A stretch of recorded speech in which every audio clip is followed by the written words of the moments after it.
भगवान संब सदाशिव भोलेनाथ श्री ओलांडेश्वर ज्यांनी जे दुधा ब्रह्मपुरी आणि स्वामी विवेकानंद आश्रम तीन नगरांच्या संगमामध्ये जे विद्यमान आहेत, ज्या ठिकाणी ही तीन नगर जोडलेली आहेत आणि तीन नगराच्या मध्यस्थीपाचे भगवान ओलांडेश्वर विद्यमान आहेत, अशा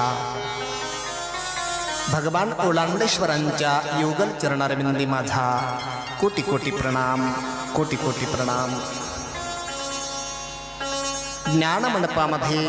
विराजमान असणाऱ्या सर्व माझा शिवपरिकर